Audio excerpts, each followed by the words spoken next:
Hello friends, our today's topic is present indefinite tense. इसी को आप सिंपल प्रेजेंट टेंस भी बोलते हैं और इसी को प्रेजेंट इंडेफिनिट टेंस बोलते हैं। तो आज हम डिटेल में डिस्कस करेंगे प्रेजेंट इंडेफिनिट टेंस के बारे में। तैयार हैं? Okay, let's start now. सबसे पहले हम भारत से हैं, हिंदी भी काफ़ी महत्वपूर्ण रोल प्ले करती है, तो हिंदी और इंग्लिश दोनों में डिटेल में बताऊंगा। हिंदी में अगर इस टेंस की आपको पहचान करनी है तो कोई भी जो सेंटेंस है, वाक्य जो लिखा हुआ है, उसके एंड में, अंत में आपको देखना है, आपको ता है, ती है, ते है, ये मिलेगा। सेंटेंस के एंड में आपको ता है, ती है, ते है, तो उससे कंफर्म हो जाएगा कि ये सेंटेंस प्रेजेंट इंडेफिनिट टेंस का है। अब आगे चलते हैं तो उसके कुछ एग्जाम्पल्स दिखाए गए हैं। वह हर रोज स्कूल जाता है, बच्चे क्रिकेट खेलते हैं, सीता खाना पकाती है। अब लास्ट में आपने देखा है जाता है, ते हैं, ती है। तो अब जब हिंदी के ये सेंटेंसेस देखा तो हमें कंफर्म हो गया कि अगर इसको ट्रांसलेट करेंगे तो ये प्रेजेंट इंडेफिनिट टेंस के अंदर होंगे। ओके, नाउ अब बात करते हैं अपनी इंग्लिश की। अब इंग्लिश की अगर बात करें तो अब जो हमने पहले is, am, are, was, were, has, have, had का यूज किया, अब यहां पर क्या है कि यहाँ या तो वर्ब की फर्स्ट फॉर्म यूज होएगी या वर्ब की फर्स्ट फॉर्म के साथ एस या ईएस। अब फिर माइंड में ये आएगा भी वर्ब की फर्स्ट फॉर्म कहाँ लगेगी और उसके साथ एस या ईएस कहाँ लगेगा, तो वो भी देख लेते हैं कहाँ पर क्या आएगा। अगर जो आपका सब्जेक्ट है वो आई है, यू, वी, दे और प्लूरल नाउन, बहुवचन संज्ञा, अगर आपका subject I, you, we, they या बहुवचन संज्ञा अर्थात एक से ज्यादा नाम, Ram and Shyam, Sita and Gita, Ravi and Mohit, इस तरह आ जाते हैं, तो आप वर्ब की फर्स्ट फॉर्म लगाएंगे इन सारे सब्जेक्ट्स के साथ। अगर आपका जो सब्जेक्ट है वो ही, सी, इट, सिंगुलर नाउन अर्थात एक ही व्यक्ति का नाम है, राम, रमेश, रवि, अनु, इस तरह उनका नाम है, तो वर्ब की फर्स्ट फॉर्म के साथ एस या ईएस। अब एक चीज पता लगी आपको, हिंदी में पहचान करने के लिए ता है, ती है, ते है देखना है। इंग्लिश के लिए दो चीजें आपको ध्यान रखनी है, या तो वर्ब की फर्स्ट फॉर्म आएगी या उसके साथ एस या ईएस। फिर ये भी पता होना चाहिए किसके साथ वर्ब की फर्स्ट फॉर्म आएगी और किसके साथ वर्ब की फर्स्ट फॉर्म के साथ एस या ईएस। अब जब ये सारी चीजें कंफर्म हो जाती हैं तब आगे चलते हैं।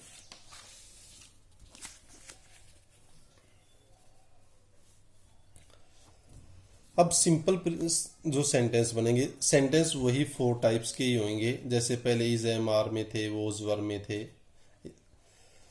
अब सिंपल जब सेंटेंस का क्रिएशन करेंगे, उसको आप बनाएंगे, तो उसमें क्या करना, सबसे पहले सब्जेक्ट, काम को किसने किया है, फिर इसके अंदर हेल्पिंग वर्ब नहीं लगेगी सिंपल सेंटेंस में, अर्थात आपको है या कुछ देख के इज, एम, आर वो नहीं लगा देने हैं। फिर आपको चुनाव करना, या तो वर्ब की फर्स्ट फॉर्म या उसके साथ एस या ईएस। फिर उसके बाद जो रिमेनिंग पार्ट है वो लिखना है। फॉर एग्जाम्पल, वह हर रोज स्कूल जाता है, तो वह की हो जाएगी ही। है के लिए इज, एम, आर कुछ नहीं यूज करेंगे आप, ही, और ही के साथ आपने देखा वर्ब की फर्स्ट फॉर्म के साथ एस या ईएस आएगा। He goes to school daily. Second sentence की बात करें, बच्चे क्रिकेट खेलते हैं, खेलने वाले बच्चे हैं, काम किया है, तो चिल्ड्रन सब्जेक्ट।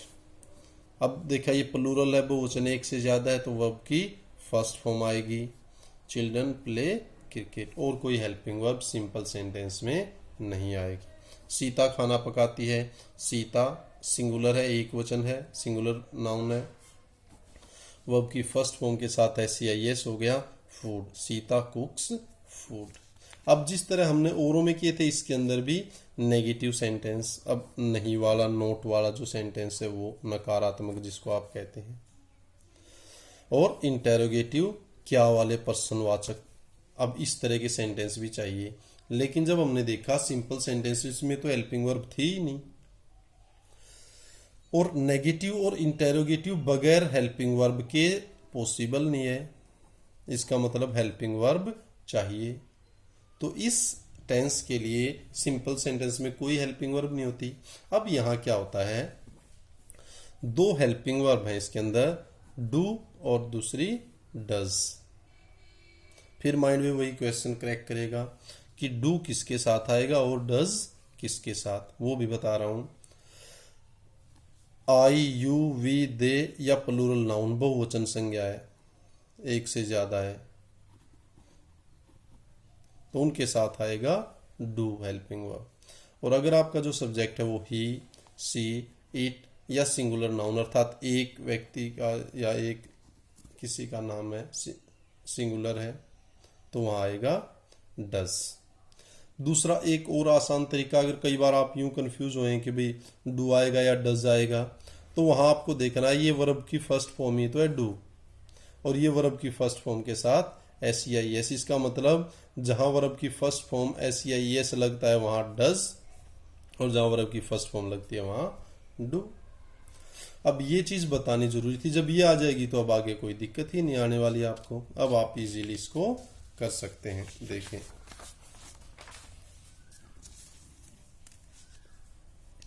अब आप देखेंगे नेगेटिव सेंटेंसेस। अब अगर इसका जब आपको फॉर्मेशन और सारी चीजें पता लगी, हेल्पिंग वर्ब्स, अब आसान है ये काम। नेगेटिव सेंटेंस बनाएंगे, सबसे पहले सब्जेक्ट, फिर आप हेल्पिंग वर्ब। हेल्पिंग वर्ब दो थी, डू या डज, वो आपको देखना है सब्जेक्ट के अकॉर्डिंग, डू आएगा या डज। नेगेटिव बनाना है नोट, फिर वर्ब की फर्स्ट फॉर्म और फिर ऑब्जेक्ट। अब कई बार ये भी माइंड में आता है, जब आप डू या डज लगा देंगे फिर यहां एस आपको नहीं देखना है, केवल वर्ब की फर्स्ट फॉर्म ही लगानी है। He does not go to school daily, वह हर रोज स्कूल नहीं जाता है। अगर ही सिंपल होता he goes to school daily, नहीं वाला है तो हेल्पिंग वर्ब आ गई डज। नेगेटिव बना not go to school daily. बच्चे क्रिकेट नहीं खेलते हैं, चिल्ड्रन ज्यादा है तो do not play cricket. Sita does not cook food, Sita खाना नहीं पकाती है। फिर नेक्स्ट है इंटेरोगेटिव सेंटेंस, क्या वाले, क्वेश्चन मार्क वाले। अब इसके अंदर जब इंटेरोगेटिव सेंटेंस आप फॉर्मेट करते हैं, बनाते हैं, हेल्पिंग वर्ब पहले आ जाएगी, डू या डज फर्स्ट में, फिर सब्जेक्ट, फिर वर्ब की फर्स्ट फॉर्म और फिर ऑब्जेक्ट। अब कोई भी मान लो सेंटेंस आप बना रहे हो, क्या वे क्रिकेट खेलते हैं, डू, क्योंकि ये देखा आपने ये बहुवचन है तो उसके साथ do they play cricket. Next, अब सीता देखा सिंगुलर है तो does Sita cook food, clear और नॉट। फोर्थ टाइप का जो सेंटेंस है वो इंटेरोगेटिव और नेगेटिव दोनों का कॉम्बिनेशन।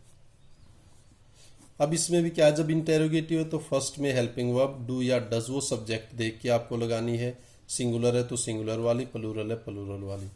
नेगेटिव नकारात्मक है, नोट का यूज करना है, वर्ब की फर्स्ट फॉर्म ही लगानी है, हेल्पिंग वर्ब लगने के बाद फिर ऑब्जेक्ट लगाना है। सिंगुलर है, does Sita not cook food, Hindi बन जाएगी क्या सीता खाना नहीं पकाती है। Do they not play cricket, क्या वे क्रिकेट नहीं खेलते हैं। तो आज का यही टॉपिक था, सिंपल प्रेजेंट टेंस या प्रेजेंट इंडेफिनिट टेंस।